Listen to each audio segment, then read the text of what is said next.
स्वागत है आपका घूमो बुंदेलखंड में। मित्रों, आज हम आपको करवाएंगे सिद्ध संतों के दर्शन। आखिरकार सिद्ध संत होते कैसे हैं, आप सामने वीडियो में देख सकते हैं। तो यह चित्रकूट के पावन भूमि में है सिद्ध संत। आज हम आपको वह चीज दिखाने जा रहे हैं जिसकी आपने कल्पना ना की होगी। चित्रकूट में आज हो रहा है रामार्चा। अब ये रामार्चा क्या है, इसके विषय में आप जानेंगे। इसके पहले हमारे साथ बने रहिएगा। रविदास जी महाराज आपको एक एक हर विषय का बताएंगे, लेकिन हम आपको बता दें कि रामार्चा सबसे पहले यहाँ ब्रह्मा जी ने किया था। चित्रकूट की पावन भूमि में ब्रह्मा जी पर जो कलंक लगा था वह सब आप लोग जानते ही हैं। तो ब्रह्मा जी ने कलंक मिटाने के लिए रामार्चा किया था। ऐसा कहा जाता है कि अगर आपके ऊपर कोई कलंक लगा है या पाप है तो आप रामार्चा कर सकते हैं या करवा सकते हैं। घर में भी कर सकते हैं, जंगलों में भी कर सकते हैं। रामार्चा होता कैसा है तो आप देख सकते हैं इसकी सारी विधि कैसे हो रहा है। रामार्चा ऐसे खंभों में पुष्पों को बिल्कुल अच्छे से पिरोया जाता है और इसके बाद कई सारे पुष्प यहाँ पर तोड़े जाते हैं। इसके बाद ठाकुर जी को बैठाया जाता है और उनका श्रृंगार होता है। तो ठाकुर जी भी थोड़ी देर में आएंगे, आप देखते रहिए हमारे साथ। तो मित्रों, रविदास जी की महाराज की ये मंदाकिनी के किनारे ये कुटिया जो है ये अद्भुत है। कुछ यजमान हैं जो रामार्चा में भाग ले रहे हैं। रवि महाराज जी का कहना है, इसके पहले देख लीजिए, यहाँ भोजन प्रसादी बन रही सभी भक्तों के लिए और सभी भक्त भोजन प्रसाद लेंगे। आज भंडारा है। तो मित्रों, रवि महाराज जी कहते हैं कि अगर आप रामार्चा कर नहीं सकते, करवा सकते हैं, या करवा नहीं सकते हैं, कर सकते हैं, या कुछ भी नहीं कर सकते, तो आप रामार्चा में शामिल हो जाइए। आपके सारे बिगड़े हुए काम बनेंगे और आपके पाप कटेंगे। तो मित्रों, ये है मां मंदाकिनी जो सिद्ध संतों की कुटिया के जस्ट बगल में है और कितनी निर्मल और अद्भुत है। बिल्कुल स्वच्छ है। आप स्नान कर सकते हैं, आचमन कर सकते हैं।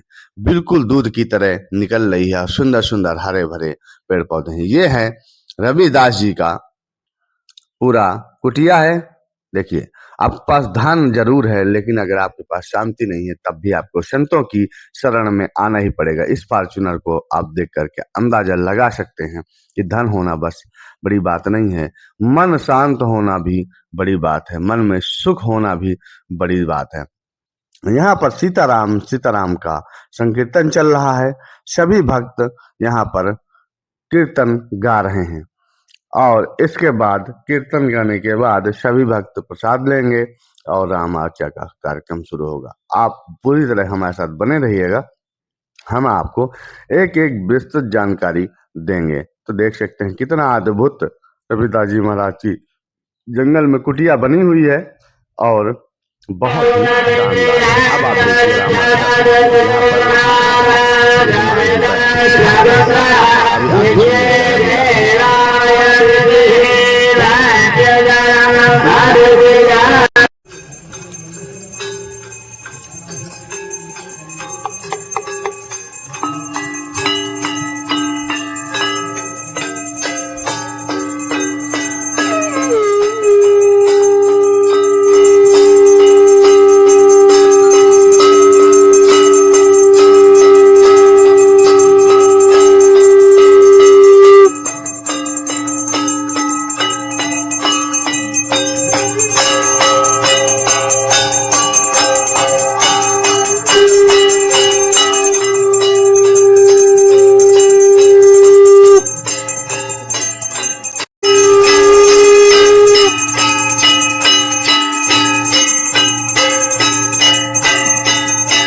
तो कुछ सामान करनी है, कुछ नहीं है तो आगे स्नान है, बाकी सब उनका नहीं देगा, उनको गिरेगा फिर लगाएगा। उनको स्नान करा दिया हूँ, जल छिड़काते हैं, थोड़ा हम तुम लोग पीछे हो जाओ, रोम रोम ये घंटा वाले पीछे बजाओ पीछे बजाओ, हाँ बजाओ, बजाते जाओ।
ओम नमो नमस्ते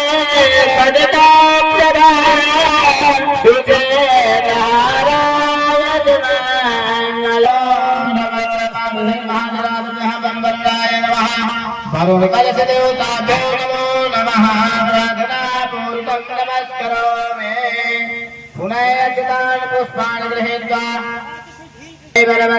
मंदिरे नमस्करोमि दाहिने हाथ में जल ले लीजिए।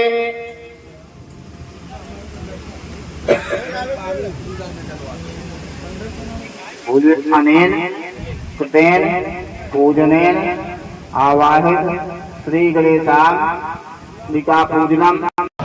यहाँ रामार्चा हो रहा है। जय श्री राम, जय श्री राम। खुश हो। रामार्चा तो एक ऐसा यज्ञ है जो महायज्ञ में गिनती होता है। पालन हो रहा है, पूरा ब्रह्मांड को पालन करने वाला कौन है? मेरे राम जी, अनंत काल से। अभी जो राम जी है, हम लोग जिसको पूज रहे हैं, ये त्रेता युग में आया, सत्य युग में विष्णु नाम से था। उसके पहले भी जो ब्रह्मा जी ने इसी धरा में उनके पाप के इतना अधीन हो गया था, जब देवताओं के पास उनका कोई रास्ता नहीं, तो उन्होंने सर्वप्रथम इसी चित्रकूट की धरा में उन्होंने रामार्चा किया था। रामार्चा का प्रथा तभी से शुरू है, यह अनंत काल से। और यह आज के दिन तो और विशेष है, जो राम जी का आज जन्मदिन है।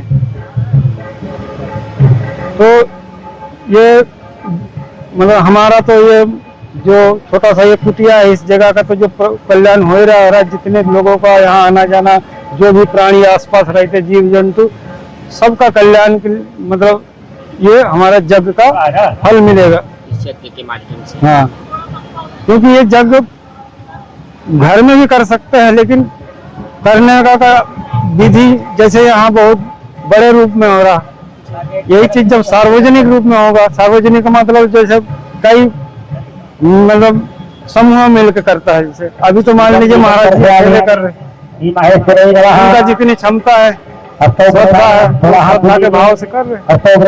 यही जब 4 जैसे 5 और जुड़ जाएंगे तो उसका विशाल भव्य, और जो भी अभी कमियां कुछ नहीं है पूजा के, उसमें भी जो मंत्र होगा इसमें भी वही मंत्र। बात यह है कि सजावट दिखा दर्शनीय जो चीज होता है, फिर इसमें जैसे जैसे 2-3 है उसमें अलग अलग विषय में रहेंगे, मतलब भाव जुड़ जाएगा ज्यादा और अच्छा होगा। एक तो पाठ बैठेंगे, रामचरितमानस के पाठ होंगे, उनका जो रामार्चा का जो मेन उद्देश्य है वो राम जी का बचपन से लेके बड़े हो, उनका तो युवा और बच्चा का कोई वो नहीं है। क्योंकि हम लोगों को जन कल्याण के लिए जो उन्होंने दर्शाया गया बाबा तुलसीदास ने, उस चीज को हम लोग जो आज अनुभव करते हैं, अनुसरण करते हैं, उसके द्वारा जो समाज को सीखने को, सुनने को, देखने को मिला है, ये हम लोगों को तब भी बहुत चीज कुछ चीज जो है हम लोग जान नहीं पाता हूँ, और जान के भी कर नहीं पाता हूँ। समय के अभाव या तो अपने स्वार्थ में नहीं कर पाता हूँ। जब सब भगवान का सेवा होता है निस्वार्थ, अपने स्वार्थ में नहीं होगा। तो स्वार्थ में अगर करना चाहे तो कोई काम सक्सेस नहीं होता। निस्वार्थ भाव से रामार्चा हो, रामार्चा कोई भी, मतलब ये हम एक उदाहरण स्वरूप बोल रहे हैं। ये तो यज्ञ में महायज्ञ बोला जाता है रामार्चा, किसी भी पुस्तक में रामार्चा महायज्ञ का लिखा रहे, वो पढ़ेंगे इनका जब। और तो जब यज्ञ बोलते हैं माता चंडी यज्ञ, माता यज्ञ, विष्णु यज्ञ बोलते हैं, लेकिन राम जी का जब यज्ञ होता है महायज्ञ, ये महायज्ञ। राम जी के साथ समस्त देवियों का भी पूजन होगा। हाँ, पूरे देवियों का आह्वान करेंगे मंत्र। हाँ, इसी चित्र को जब उन्होंने जो स्त्री दोष लगा था ना उनके ऊपर, उसी दोष लगा था, उसी के दोष से मुक्त पाने के लिए राम को भगवान के पास और कोई रास्ता, क्योंकि वो भी एक देवता है। तो विष्णु के पास गए, विष्णु बोले मेरे पास, तब की जो उनके ग्रुप का जो रहा, आप क्या बोलेंगे भाई, जैसे हम आप एक साथ चलते हैं, आप हमसे बड़े संसार में मान लो आप मेरे ऊपर बोलने वाला कोई नहीं, तो हम ही आप तो चाहे उसके सलाह करेंगे ना। तो उनके समय में शंकर जी के पास गए, विष्णु जी के पास गए, और जो देवी था फिर माता शक्ति ने उनको ये आदेश दिया था, बोले आपका अनंत युग काल में जो राम जी रहा, जो पद्म पुराण में वर्णन, तो उस समय की जो रचना हुआ था उस समय, तो उनके मतलब पाप से खंडन पाने के लिए, वो लिखने के लिए वो चित्रकूट धरा में सबसे पहले यही रामार्चा का प्रचार किया। मतलब कलंक और दोष से मुक्ति के लिए सबसे बड़ा महायज्ञ है ये। ये कह रहे हैं आप। बाकी तो सबके लिए कल्याण है। हम जो इसका प्रसाद भी पाएंगे बहुत भाग्य है हमारे। और हम तो क्या कहना, हमारे यहाँ दरवाजे में हो रहा, आप सबको सम्मिलित होने पे, और कितने दिन चलता है? चलता तो एक ही दिन, लेकिन इसकी विधि है 6 घंटा से 8 घंटा पूजा में लगता है। और भगवान में दिन तो बहुत हो जाता है, लेकिन उनका जो पूजा होता है, जैसे आरती हो गया, पूजा हो गया, श्रृंगार हो गया, स्नान हो गया, सब भगवान ही किया जाता है शुरुआत से लेकर आखिरी तक। लेकिन इनकी चारों बार अलग अलग होगा ना, एक अवस्था, मतलब बाल अवस्था ले बुरा, जैसे हम लोग बोले 4, फिर युवा अवस्था, तो 4 अवस्था में 4 बार पूजा होता है। आज और सब आज ही होगा। फिर इसका पूर्ण कीर्तन, महासंकीर्तन, जागरण होगा, रात भर इसका जागरण। वो तो भंडारा जैसे किसी का सामर्थ्य नहीं है तो एक ही दिन में कर देते, क्योंकि भीड़ जितनी भी इसका सामर्थ्य है। अब ये घर में भी कर सकते हैं। मतलब इसका खर्चा मिनिमम जो है आज के समय में 30 से 50,000 रुपये खर्चा है। छोटे से छोटे मीडियम से मीडियम कराए। अब इसमें तो कोई आता नहीं जितना हो रहा ठाकुर जी।